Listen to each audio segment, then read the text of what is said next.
గుంటూరు శ్రీనగర్ కాలనీలోని మహబూబ్ జెండా చెట్టు 51వ డివిజన్ సిపిఐ శాఖ మహాసభ స్థానిక సిపిఐ నాయకులు రెహమాన్ అధ్యక్షతన జరిగింది.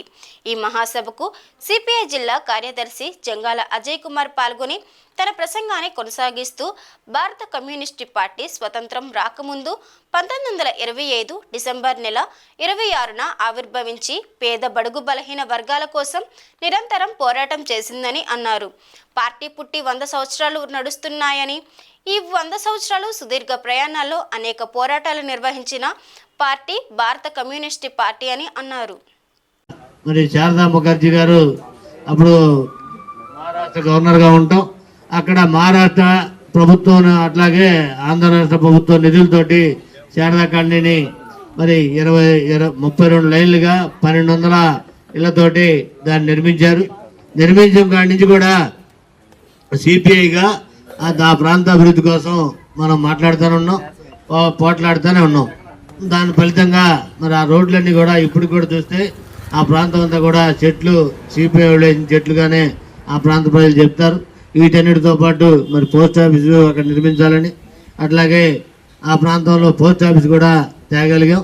అనంతరం మరి రిజిస్ట్రేషన్ కావాలని 1200 ఇళ్లతోటి వాళ్ళందరూ కూడా అప్లికేషన్ పెట్టించాం. అనంతరం ఈ రోజున రిజిస్ట్రేషన్ కోసం మరి ఆందోళన ముందుకు వెళ్తా ఉన్నాం.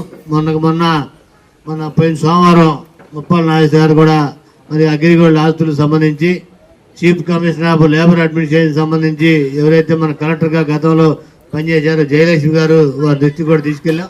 వారే ఈ రాష్ట్రానికి ఈ భూములకు సంబంధించి కూడా రాష్ట్రాధికారిగా వాళ్ళు ఉన్నారు. వారు కూడా మంచిగానే స్పందించి దానికి సంబంధించి రిజిస్ట్రేషన్ కూడా మరి చేద్దామని చెప్పి చేయడానికి సహకరిస్తామని కూడా హామీ ఇచ్చారు.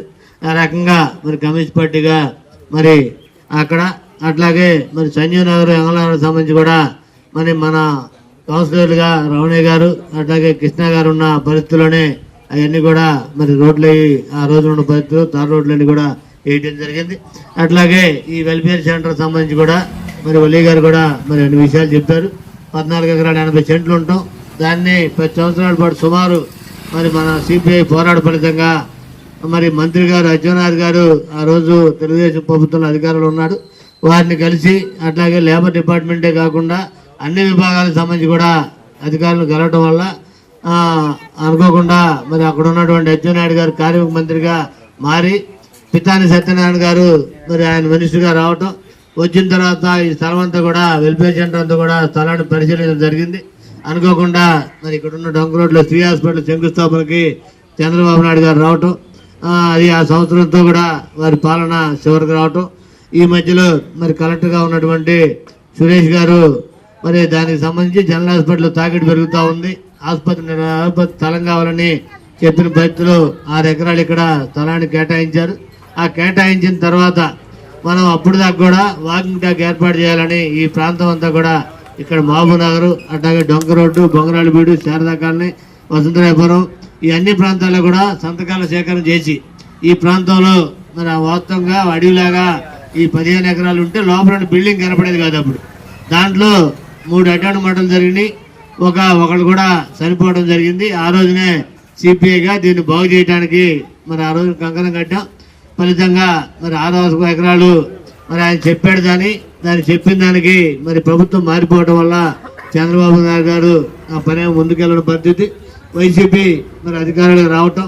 5 సంవత్సరాలు కూడా పాపం ముస్తాఫా గారు ఆయన ఈ చదువు చేయడానికి కానివ్వండి, ఆ మట్టి అంతా తోలి దాన్ని అవన్నీ కూడా మనం అడిగిన సందర్భాల్లో పాపం జేసీబీ అని పంపి చేపించాడు తప్ప అధికార పార్టీగా వాళ్ళుగా దాని చుట్టూ మరి ఏమీ చేయలేని పరిస్థితి కొనసాగింది. దాని ఫలితంగా 5 సంవత్సరాల పాటు కాలయాపన జరిగింది తప్ప ఈ వెల్ఫేర్ సెంటర్ సంబంధించి పనులు ముందుకెళ్ళని పరిస్థితి. సరే, కూటమి ప్రభుత్వంగా మరి అధికారంలోకి వచ్చిన తర్వాత మరి సిపిఐగా వెళ్ళి ఇక్కడున్న డివిజన్ సెక్రటరీలు అందరూ కూడా కలిసి మరి ఎమ్మెల్యే గారిని నజీర్ అహ్మద్ గారిని అట్లాగే ఎంపీ గారిని కూడా వెంబసాని గారిని కూడా కలవటం జరిగింది. రోజు కేటాయించడం అవి నిధులుగా ఉన్నది తప్ప పని ప్రారంభం కాని పరిస్థితిలో వెంబసాని గారు వచ్చిన రోజున మరి హడావుడిగా మరి శంకుస్థాపన కూడా రోజు చేశారు. దాదాపు ఈ ఎదురు మనం ఏదైతే అది ఇచ్చామో హాస్పిటల్ పోయి ఇల్లు గుల్లపోయే పరిస్థితి కాకుండా మరి దీన్ని హాస్పిటల్ని వాడుకోవడానికి పనికొచ్చింది కాబట్టి దీన్ని హాస్పిటల్ నిర్మాణానికి మనం ఈ శాఖ టౌన్ పార్టీగా హాస్పిటల్ నిర్మాణానికి కూడా మనందరం కూడా మరి ముందుకెళ్లాల్సిన అవసరం ఉంది. ఉద్యమాన్ని హాస్పిటల్ కట్టే వరకు కూడా ఆ ఉద్యమాన్ని కొనసాగించాల్సిన అవసరం ఉంది. అట్లాగే పక్కన ఉన్న స్థలంలో కూడా మరి ఎంపీ గారు ఆ రోజునే లేబర్ డిపార్ట్మెంట్ వాడు కూడా చెప్పడం జరిగింది. అక్కడ ఉన్నటువంటి మరి డీసీఎల్ గారికి ఈ స్థలాన్ని అంతా కూడా మిగిలింది మున్సిపల్ అధికారులకి మున్సిపల్ కార్పొరేషన్ పేరును ట్రాన్స్ఫర్ చేయమని చెప్పారు.